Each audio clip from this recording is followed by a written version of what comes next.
आज की सबसे अहम अंतर्राष्ट्रीय खबर पाकिस्तान की तरफ से सामने आई है। पाकिस्तान के रक्षा मंत्री ख्वाजा आसिफ ने मुस्लिम दुनिया यानी कि इस्लामिक देशों की एकजुटता को लेकर एक बड़ा बयान दे दिया है।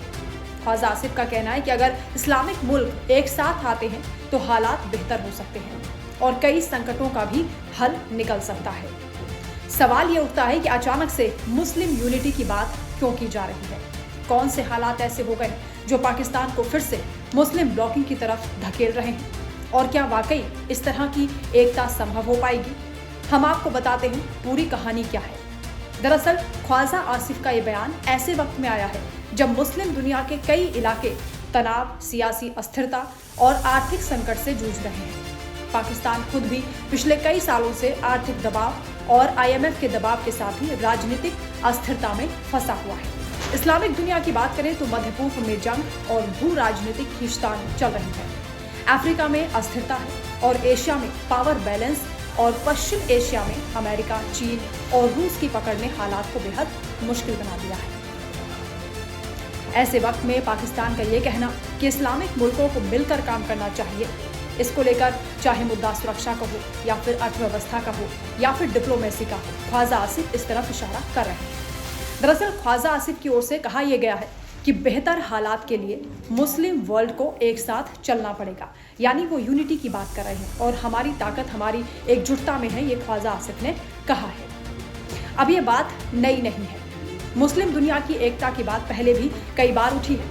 OIC भी इसी सोच के साथ बनाई गई थी। लेकिन सवाल यह है कि क्या ये एकता या फिर ये यूनिटी कभी पहले भी दिखाई दी है? अगर पिछले 3 दशकों की तस्वीर देखें तो इस्लामिक देशों के बीच आर्थिक असमानता देखी गई, सुरक्षा हित, पड़ोसी विवाद और बड़ी ताकतों का प्रभाव जो इन्हें ज्यादा बांधने के बजाय और दूर करता हुआ दिखाई दिया है।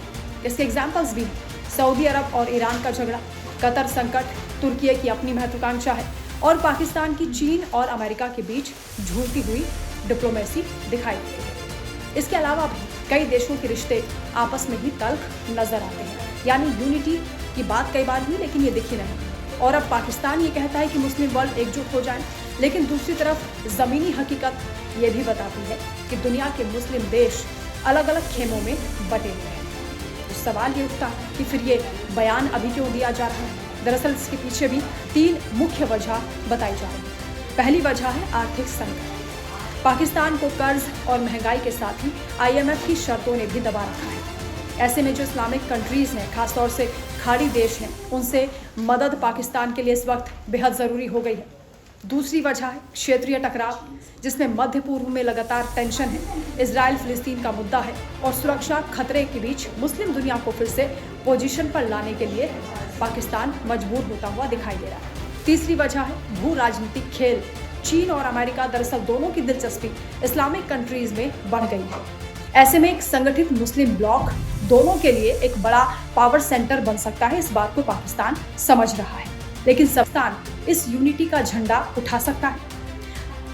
हालांकि अगर मुस्लिम दुनिया एकजुट वाकई हो भी जाती है तो इससे एनर्जी मार्केट, ट्रेड और सिक्योरिटी के साथ ही ग्लोबल डिप्लोमेसी में भी प्रभाव पड़ सकता है और इसका असर अमेरिका, चीन, रूस और यूरोपीय देशों पर भी दिखाई दे सकता है।